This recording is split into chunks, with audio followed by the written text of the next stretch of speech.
Hello दोस्तों, देवभूमि GS point में आपका स्वागत है। आज हम बात करेंगे पॉलिटिकल साइंस क्लास 6 के स्थानीय सरकार और प्रशासन के बारे में। यह हमारा लास्ट चैप्टर होगा। इसके बाद हमारी कक्षा 6 की पॉलिटिकल साइंस की जो बुक है वो कंप्लीट हो जाएगी। अगर आपने चैनल को सब्सक्राइब नहीं किया है तो चैनल को सब्सक्राइब कीजिए, लाइक कीजिए। वीडियो को शुरू करते हैं। आज के चैप्टर में हम बात करेंगे स्थानीय सरकार और प्रशासन के बारे में। सबसे पहले हम इसमें बात करेंगे पंचायती राज व्यवस्था के बारे में। इसके अंतर्गत ग्राम सभा के बारे में पढ़ेंगे। ग्राम पंचायत के कार्य एवं ग्राम पंचायत के कितने स्तर होते हैं उसके बारे में हम जानेंगे। दूसरे नंबर पर हम बात करेंगे गांव का प्रशासन, जिसके अंतर्गत हम पढ़ेंगे राजस्व विभाग को। तीसरे नंबर पर हम बात करेंगे नगर प्रशासन की, जिसके अंतर्गत हम बात करेंगे नगर पार्षद एवं प्रशासनिक कर्मचारियों की। और लास्ट में हम बात करेंगे ग्रामीण क्षेत्र में आजीविका के बारे में। सबसे पहले हम बात करते हैं स्थानीय सरकार और प्रशासन यानी पंचायती राज के बारे में, जिसमें पहला ग्राम सभा। ग्राम सभा एक पंचायत के क्षेत्र में रहने वाले वयस्कों की सभा होती है। यानी एक पंचायत क्षेत्र में जो वयस्क लोग रहते हैं वो सभी एक ग्राम सभा के अंतर्गत आते हैं। हो सकता है कि उसमें सिर्फ एक ही गांव हो या एक से ज़्यादा भी हो सकते हैं। यानी उस क्षेत्र में एक गांव भी हो सकता है या उससे ज़्यादा भी गांव हो सकते हैं। दूसरा, कोई भी व्यक्ति जिसकी उम्र 18 वर्ष यानी जो 18 वर्ष की उम्र को पार कर चुका है या पार किया है जिसने, उसे वोट देने का अधिकार प्राप्त होता है। यानी जिसने 18 वर्ष की उम्र प्राप्त पूरी कर ली हो उसे वोट देने का अधिकार होता है, या जिसका नाम गांव की मतदाता सूची में हो। यानी उस व्यक्ति का नाम गांव की मतदाता सूची में होना भी आवश्यक है। वह ग्राम सभा का सदस्य होता है। यानी जिसने 18 वर्ष की उम्र पार कर ली हो और उसे उस गांव के मतदाता सूची में उसका नाम हो तो वह ग्राम सभा का सदस्य होता है। यानी उसे वोट देने का या मत देने का अधिकार होता है। अगला बात करेंगे हम ग्राम पंचायत की। ग्राम पंचायत कई वार्ड यानी छोटे छोटे क्षेत्रों में बटी होती है। प्रत्येक वार्ड का अपना एक प्रतिनिधि चुना जाता है। यानी जो हमारे वार्ड होते हैं वो छोटे छोटे क्षेत्रों में बटी होती हैं और प्रत्येक वार्ड का अपना एक प्रतिनिधि जो होता है चुना जाता है। पंचायत क्षेत्र के लोग चुनकर सरपंच को चुनते हैं। यानी जो पंचायत क्षेत्र के लोग होते हैं वो सरपंच का चुनाव करते हैं, जो पंचायत का मुखिया कहलाता है। यानी पंचायत का मुखिया होता है। वार्ड या पंच मतलब सरपंच, वार्ड पंच या सरपंच मिलकर ग्राम पंचायत का गठन 5 साल के लिए किया जाता है। यानी जो वार्ड के पंच होते हैं और सरपंच होते हैं उनके द्वारा ग्राम पंचायत का गठन 5 वर्ष के लिए किया जाता है। ग्राम पंचायत का एक सचिव होता है। यानी जो ग्राम पंचायत होता है उसका एक सचिव होता है, जो ग्राम सभा का भी सचिव होता है। यानी जो ग्राम पंचायत है उसमें एक सचिव की नियुक्ति की जाती है, जो ग्राम सभा का भी सचिव होता है। सचिव का चुनाव सरकार द्वारा या सचिव का चुनाव नहीं होता है, यानी उसे सरकार के द्वारा चुना जाता है। जो सचिव होता है ग्राम पंचायत और ग्राम सभा में उसका चुनाव नहीं होता, उसे सरकार के द्वारा नियुक्त किया जाता है। यानी जो सचिव होता है उसे सरकार के द्वारा नियुक्त किया जाता है। सचिव का काम है कि ग्राम सभा एवं ग्राम पंचायत की बैठक बुलाना, जो भी चर्चा एवं निर्णय हुए उनका रिकॉर्ड रखना। यानी सरकार के द्वारा जो ग्राम पंचायत एवं ग्राम सभा में जो सचिव नियुक्त होता है उसे उसका कार्य है कि वह जो ग्राम पंचायत या ग्राम सभा में बैठकों को बुलाना, उस पर चर्चा करना, निर्णय जो होते हैं उनका रिकॉर्ड अपने पास रखना, ये सचिव के कार्य होता है, सचिव का कार्य होता है। अगला, ग्राम पंचायत की नियमित रूप से बैठक होती है। उसका मुख्य काम उसके क्षेत्र में आने वाले गांवों में विकास कार्यक्रम लागू करवाना होता है। यानी जो ग्राम पंचायत होता है वहाँ नियमित रूप से बैठकें होती हैं, और उस क्षेत्र में आने वाले विकास कार्यों को लागू करती है। वहाँ की जो ग्राम पंचायत होती है, ग्राम पंचायत ग्राम सभा ही पंचायत के कार्यों को स्वीकृति देती है, यानी जो ग्राम सभा होती है वो ही पंचायत के कार्यों को स्वीकृति प्रदान करती है, तभी पंचायत अपना काम कर पाती है। अब हम बात करते हैं ग्राम पंचायत के क्या कार्य हैं, यानी ग्राम पंचायत के द्वारा क्या कार्य किए जाते हैं। पहला, सड़क नालियों को बनाना, स्कूल भवनों का निर्माण करना, पानी के स्रोतों और अन्य सार्वजनिक उपयोग के भवनों का निर्माण और रखरखाव करना। दूसरा, स्थानीय कर लगाना और उसे इकट्ठा करना। गांव के लोगों को रोजगार देने संबंधी सरकारी योजनाएं लागू करना भी क्या है, गांव या ग्राम पंचायत का ये कार्य होता है कि स्कूल बनाना, नालियों को सही करना, भवनों का निर्माण करना, ग्राम स्तर पर पानी के स्रोतों को सही करना, सार्वजनिक उपयोग के जो भवन है उनका निर्माण करना, रखरखाव करना, ये सब क्या है, ग्राम पंचायत के कार्य हैं। इसके अलावा पंचायती राज व्यवस्था लोकतांत्रिक सरकार की पहली श्रेणी है, यानी जो पंचायती राज व्यवस्था होती है वह किसी भी लोकतांत्रिक की सरकार की पहली श्रेणी मानी गई है। ग्राम पंचायत ग्राम सभा के प्रति जवाबदेह होती है, यानी जो ग्राम पंचायत होती है वह ग्राम सभा के प्रति जवाबदेह होती है, क्योंकि ग्राम सभा के लोग ही उसको चुनते हैं, यानी जो ग्राम सभा के लोग होते हैं वही ग्राम पंचायत का चुनाव करते हैं। पंचायत राज व्यवस्था में लोगों की भागीदारी दो स्तरों पर होती है, यानी जो पंचायत राज व्यवस्था है उसमें लोगों की भागीदारी दो स्तरों पर की जाती है।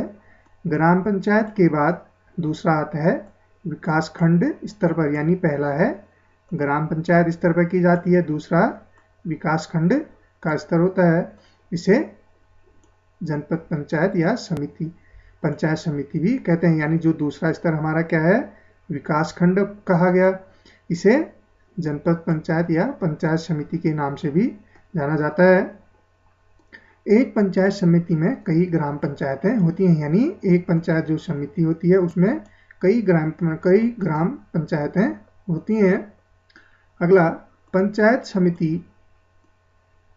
समिति के ऊपर जिला पंचायत या जिला परिषद होती है, यानी जो हमारी पंचायत समिति है यह है जो इसके अंतर्गत, यानी विकास खंड को हम पंचायत समिति भी कहते हैं, यानी पंचायत समिति के ऊपर क्या होता है, जिला पंचायत कार्य करती है या जिला परिषद इसे कहा जाता है। यह तीसरा स्तर है।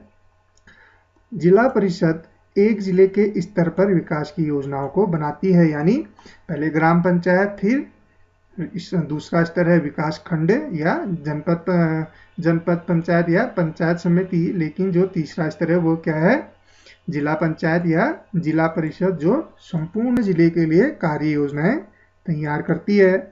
पंचायत समिति की मदद से जिला परिषद सभी पंचायतों में आवंटित राशि के वितरण की व्यवस्था करती है, यानी जो जिला पंचायत है वह सभी पंचायतों में जो राशि होती है उसका वितरण का कार्य करती है।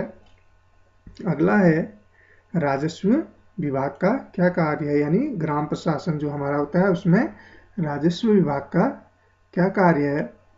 राजस्व विभाग के अंतर्गत कई कार्य होते हैं, जिसमें जमीन को नापना, उसका रिकॉर्ड रखना, ये क्या है, सब कार्य राजस्व प्रशासन के अंतर्गत होता है, जो पटवारी के द्वारा किया जाता है।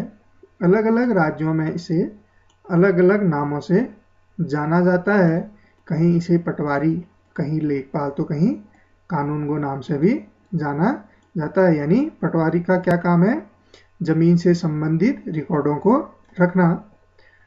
आमतौर पर पटवारियों के पास खेत नापने का अलग अलग तरीका होता है। कहीं पर एक लंबी जंजीर का इस्तेमाल किया जाता है जिसे जीरप कहते हैं, यानी पटवारियों के द्वारा खेत नापने के लिए जिसका उपयोग किया जाता है उसे जीरप कहा जाता है। दो एक लंबी चैन होती है लोहे की। अगला, जमीन से जुड़े विवाद, तहसील के पास ही इन विवादों के मामले सुने जाते हैं, यानी जो हमारे जमीन से संबंधित विवाद होते हैं वह तहसीलदार के द्वारा तहसील में सुने जाते हैं उनका निपटारा तहसीलदार के द्वारा तहसील या अपने ऑफिस में किया जाता है। अब हम बात करते हैं नगर प्रशासन की। नगर प्रशासन में निगम पार्षद और प्रशासनिक अधिकारी क्या होते हैं। एक बड़े शहर जैसे पुणे, महाराष्ट्र आदि शहर जहां नगर प्रशासन चलाने वाले संस्थान को नगर निगम कहते हैं और छोटे कस्बों में से नगर पालिका के नाम से जाना जाता है। यानी बड़े शहर में से नगर प्रशासन कहा जाता है और या नगर निगम, और अगर छोटे कस्बों की बात करें तो वहाँ इसे नगर पालिका कहा जाता है। नगर निगम को कई निर्णय लेने होते हैं, यानी जो नगर निगम होता है उसे जनता के लिए कई निर्णय लेने पड़ते हैं, यानी जो उनके नगर निगम क्षेत्र में आते हैं। ज़्यादातर निगम पार्षद ही यह निर्णय लेते हैं, यानी जो उनके द्वारा निगम पार्षद नियुक्त किया जाता है वह निर्णय लेते हैं। शहर को अलग अलग वार्डों में बांटा जाता है, यानी जो शहर होता है उसे छोटे छोटे क्षेत्रों में बांट दिया जाता है और हर वार्ड से एक पार्षद का चुनाव किया जाता है। यानी जो छोटे छोटे वार्ड बांटे जाते हैं उसमें से हर एक वार्ड से एक पार्षद चुना जाता है, जिसे शहर के जटिल निर्णय पार्षद समूह द्वारा लिए जा सकते हैं। जिससे कि क्या होता है, पार्षद द्वारा उस वार्ड से संबंधित निर्णय लिए जाते हैं। जब किसी वार्ड के अंतर कोई समस्या होती है तो वार्ड के लोग पार्षद से संपर्क करते हैं, यानी जो वार्ड बनाए जाते हैं अगर उनमें कोई समस्याएं आती हैं तो लोग उस वार्ड के पार्षद से संपर्क कर सकते हैं। अगला, पार्षद समितियां एवं पार्षद विभिन्न मुद्दों पर निर्णय लेने का काम करते हैं, यानी जो पार्षद समितियां होती हैं वह विभिन्न मुद्दों पर निर्णय लेने का काम करती हैं, लेकिन उन मुद्दों को यानी उनके जो निर्णय होते हैं उन्हें आयुक्त, कमिश्नर और प्रशासनिक कर्मचारी द्वारा ही किए जाते हैं। यानी जो उनके द्वारा निर्णय लिए जाते हैं उनको लागू आयुक्त या कमिश्नर जिसे कहा जाता है उसके द्वारा या प्रशासनिक कर्मचारियों के द्वारा ही लागू किया जाता है। आयुक्त और प्रशासनिक कर्मचारियों की सरकार द्वारा नियुक्ति की जाती है, यानी जो आयुक्त कमिश्नर होता है और जो प्रशासनिक अधिकारी होते हैं, कर्मचारी होते हैं, उनकी नियुक्ति सरकार के द्वारा की जाती है, जबकि पार्षद होते हैं जो उनका चुनाव किया जाता है। अब हम बात करते हैं कुछ महत्वपूर्ण बिंदु, जिसमें पहला है, भारत सरकार ने देश भर में ग्रामीण और शहरी क्षेत्रों को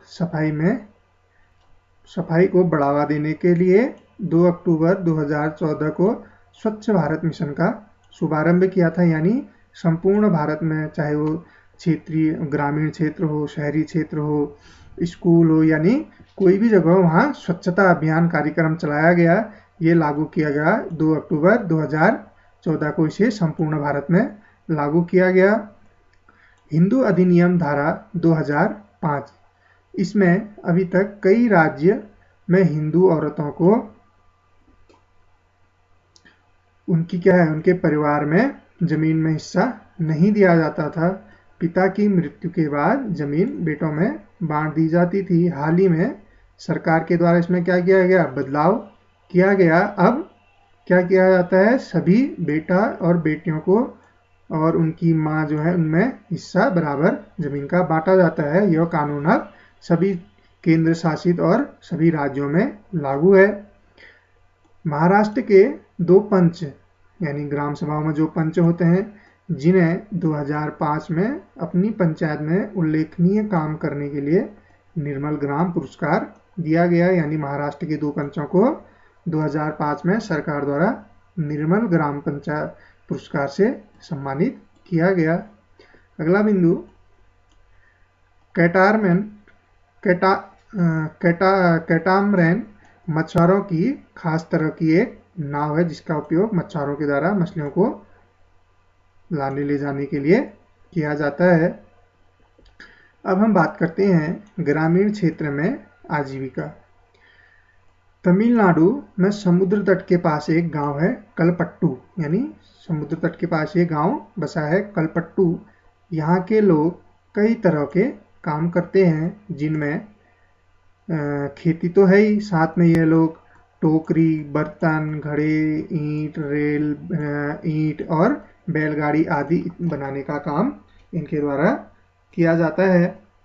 बात करते हैं नागालैंड के सीढ़ीनुमा खेतों के बारे में। यह एक गांव है जिसका नाम है चिजामी।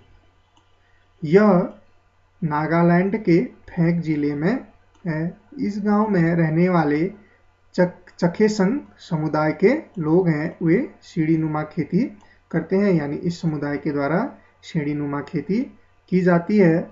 इसमें पहाड़ की ढलाव जमीन, यानी जो ढलाव जमीन होती है, छोटे छोटे सपाट टुकड़ों में उन्हें बांटा जाता है और उस जमीन को सीढ़ीनुमा खेत के रूप में बदल दिया जाता है। प्रत्येक सपाट टुकड़े के किनारों को ऊपर उठा दिया जाता है जिससे खेत में पानी रहे। ये जमीन चावल के लिए उपयोगी या अच्छी मानी जाती है। धन्यवाद। आज के टॉपिक को यहीं पर समाप्त करते हैं। अगर आपको वीडियो पसंद आया हो तो चैनल को लाइक कीजिए, सब्सक्राइब कीजिए। धन्यवाद।